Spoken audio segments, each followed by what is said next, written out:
Bab 9. Kakek Chan tersenyum mendengar pertanyaan cucunya itu, namun ia tidak menjawabnya karena ia teringat pesan David Ho bahwa ia tidak boleh menyebutkan nama keluarga Ho. Janet Chan memahami semua itu. Ia lalu berkata, "Tadi sejak kakek pergi, ada sesuatu yang ajaib." Mendengar kata-kata ajaib membuat kakek Chan tertarik, lalu ia bertanya, "Ajaib bagaimana maksudmu?" Janet menceritakan bagaimana Rejang mendiagnosa orang sakit tanpa menyentuhnya dan membuat obat hanya dengan 2 tangannya saja, tanpa menggunakan tungku atau menghaluskan obat sebelum dimasukkan ke dalam tungku. Sudah aku duga pemuda ini memiliki sesuatu yang dirahasiakan. Dengan kekuatan seperti itu, jika ingin menjadi terkenal, maka dalam sekejap ia akan menjadi sangat terkenal. Namun ia bersembunyi di restoran Deki dan hanya menjadi juru masak. Kakek Chan mengatakan apa yang ia pikirkan. Mendengar ini, Janet tersenyum lalu berkata, "Ia berjanji untuk mengajariku bagaimana caranya mendiagnosa orang tanpa menyentuhnya dan yang paling penting, cara membuat obat seperti yang ia lakukan." Kakek Chan tertawa lalu berkata, engkau beruntung. Jika ia ingin mengajarimu, maka belajarlah dengan baik agar tidak mengecewakan dia." Janet Chan mengangguk lalu menjawab, "Pasti, aku akan belajar sebaik-baiknya." Kembali kakek Chan tertawa mendengar jawaban cucunya, lalu ia berkata, Sudahlah, hari sudah larut, mari kita beristirahat agar besok segar untuk kembali bekerja." Keesokan paginya seperti biasa, Rejang berangkat ke sekolah dengan mengendarai sepeda bututnya. Ia merasa sedikit gembira hari ini, walau ia tidak tahu kenapa. Setibanya di pintu gerbang sekolah, ia melihat banyak hiasan. "Ada acara apakah ini?" pikirnya saat memasuki halaman sekolah. Ia melihat banyak meja disusun dan ada tenda besar di sana. Ia tidak memperdulikan semua itu, langsung berjalan ke kelasnya. Namun lagi-lagi di pintu kelasnya sudah ramai dengan teman-temannya yang berebut untuk melihat ke dalam kelas. Ia menghentikan langkahnya lalu memutar ke kantin sekolah. Di sana ia melihat 3 orang teman kelasnya berkumpul. "Hei Rejang, apakah engkau sudah bertemu dengan Tommy?" tanya salah satu temannya. Ia menggeleng kepalanya sembari duduk lalu memesan mie ayam kesukaannya. Salah satu teman kelasnya berkata, "Tommy sudah kembali dan hari ini gubernur akan menyerahkan hadiah untuknya." "Andai kemarin engkau yang pergi, pasti hari ini engkau yang dilulukan oleh semua murid dan mendapatkan hadiah dari gubernur," tambah temannya yang lain. Mendengar itu, Rejang hanya tersenyum lalu mulai memakan mie ayam karena memang tadi ia belum sempat untuk sarapan. "Apakah engkau cemburu?" tanya temannya lagi. Rejang yang sudah menghabiskan mie-nya menjawab, "Cemburu? Kenapa aku harus cemburu?" Ketiga temannya tertawa lalu menjawab, engkau diam saja seperti tidak senang atas keberhasilan Tommy Han." Mendengar itu, Rejang tertawa lalu berkata, Mengapa aku harus senang? Yang harus senang itu adalah Tommy, bukan aku, engkau atau siapapun, karena yang memenangkan kejuaraan itu adalah dia. Tapi kita harus bangga dengan kemenangan ini, tentu mengangkat nama baik sekolah kita, bantah temannya. Rejang mengangguk lalu menjawab, "Engkau benar kalau itu. Seharusnya itu menjadi cambuk untuk kalian juga agar bisa membuktikan bahwa kalian juga bisa." Mendengar itu, ketiga temannya diam. Kebetulan saat itu terdengar suara dari guru melalui pengeras suara agar semua murid berkumpul di lapangan. Rejang dan ketiga temannya berjalan menuju lapangan terbuka di tengah-tengah sekolah itu. Di tengah lapangan, semua murid berbaris seperti waktu upacara. Pada saat itu, sebuah mobil milik pemerintah memasuki dan area sekolah. Dari mobil itu keluar gubernur diikuti oleh para pejabat dan stafnya. Mereka disambut oleh kepala sekolah dan guru-guru, mengajak semuanya untuk duduk di tenda besar yang memang sudah disiapkan sebelumnya. Setelah gubernur dan jajarannya duduk, kepala sekolah mengambil pengeras suara lalu berkata, "Hari ini adalah hari yang sangat istimewa. Sekolah kita didatangi oleh gubernur bersama dengan stafnya. Kalian tahu kenapa? Sekolah kita memenangkan Olimpiade Matematika." Serentak jawaban terdengar dari murid.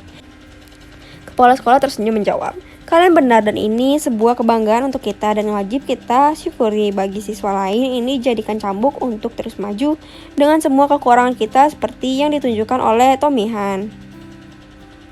Semua murid diam mendengar pidato kepala sekolah, kemudian dilanjutkan oleh gubernur yang keduanya selalu memuji Tommy Han. Mendengar dirinya selalu dipuji, Tommy Han tersenyum sombong. Pada saat itu menerima hadiah dari gubernur dan diberi kesempatan untuk menyampaikan 1-2 kata, maka Tommy memanfaatkan hal ini dengan berkata, ia pun berkata, mungkin perlu untuk diluruskan, bukan sekolah yang memenangkan olimpiade itu, namun aku, Tommy Han. Jadi perlu teman-teman ketahui hal ini.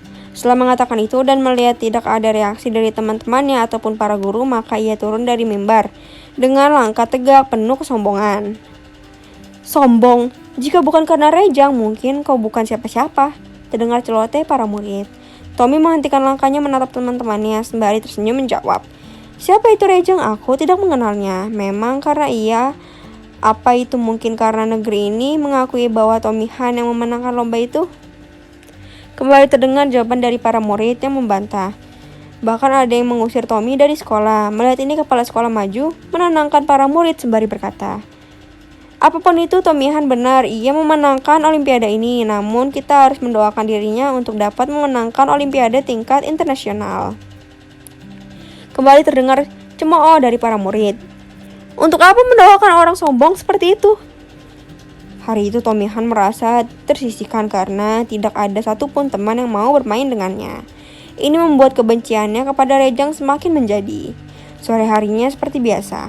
Rejang menyiapkan bumbu untuk memasakkan nanti malam sesuai dengan pesanan pelanggan. Setelah selesai semuanya, saat ingin beristirahat, pelayan dari depan memanggilnya. Ada Tuan Chan dan cucunya di depan ingin bertemu denganmu. Rejang mencuci tangan dan wajahnya lalu keluar. Ia tahu pasti ada sesuatu yang tidak dapat diselesaikan oleh kakek Chan. Saat tiba di depan, ia melihat kakek Chan masih berbincang dengan Dekiang. Sedangkan Janet sedang menikmati teh. Saat sudah dekat sembari tersenyum, Rejang menyapa kakek Chan. Ia pun berkata, tentu ada hal penting hingga membuat kakek Chan datang. Kakek Chan tersenyum sembari berkata, Tuan Jang, duduklah di sini. Aku butuh bantuanmu. Rejang duduk. Dekiang tahu diri ia meninggalkan mereka bertiga.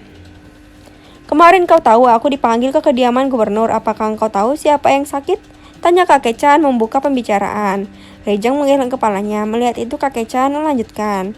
Kakek Chan pun berkata, apa yang aku sampaikan mohon hanya kita bertiga yang mengetahuinya. Setelah melihat cucunya dan Rejang mengangguk kepala, ia melanjutkan, yang sakit adalah keluarga Laksamana Cheng Ho. Janet terlihat terkejut. Tidak Rejang, ia sudah tahu keluarga ini. Apakah keturunannya masih ada? Tanya Janet. Kakek Chan mengangguk namun menatap Rejang yang bersikap biasa aja. Janet kembali bertanya, sakit apakah? Pertanyaan ini sudah mewakili Rejang yang juga ingin tahu. Apakah engkau tidak terkejut mengetahui bahwa Laksamana masih memiliki keturunan? Pancing kakek Chan kepada Rejang. Rejang hanya tersenyum namun tidak menjawab. Kakek Chan kembali berkata, aku butuh bantuanmu untuk mengobatinya. Terdengar tawa Rejang yang membuat kakek Chan terkejut melihat sikapnya. Keluarga itu tidak pantas menjadi keturunan Laksamana. Sombong, serakah, dan menghalalkan segala macam cara untuk mendapatkan keinginannya. Rejang berkata sembari tetap tertawa.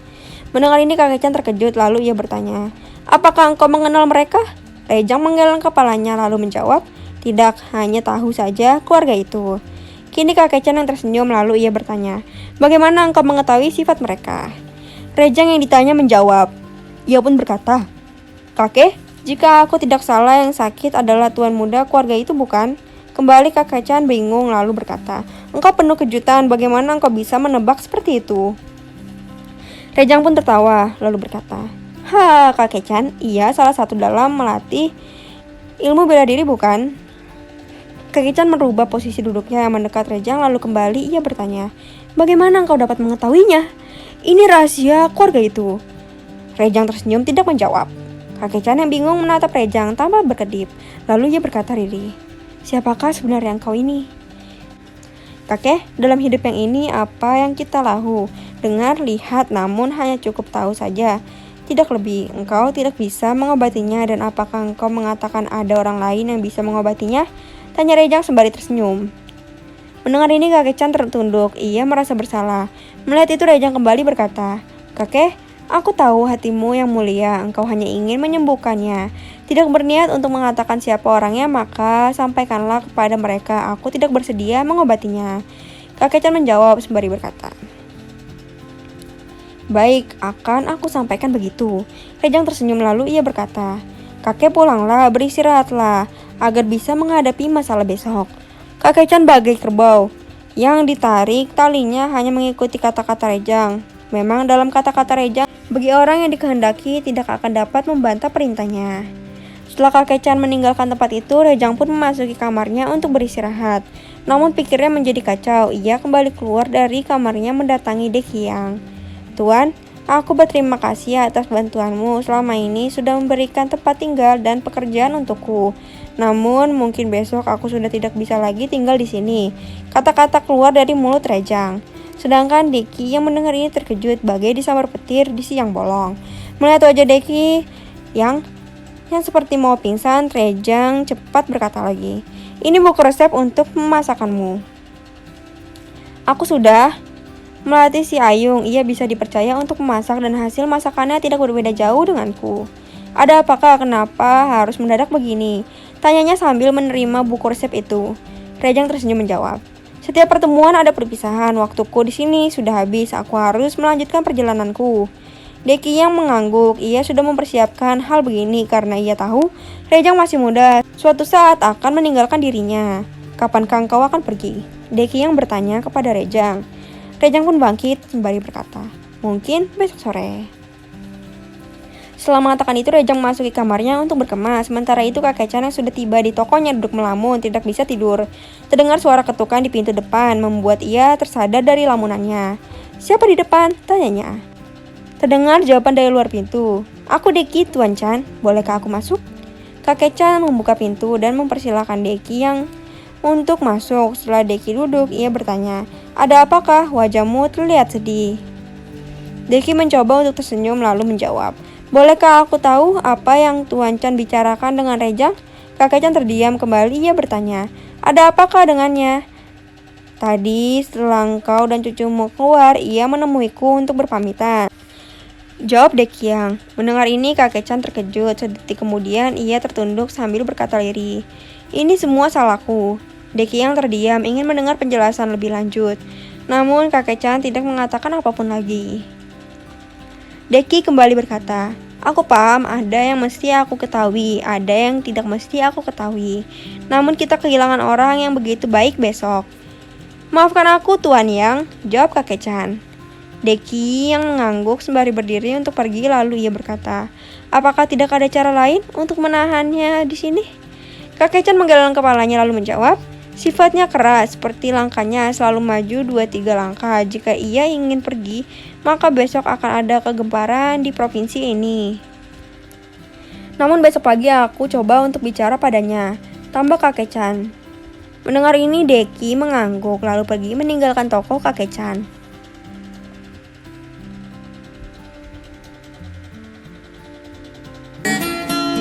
Jangan lupa ya subscribe dan komennya. See you!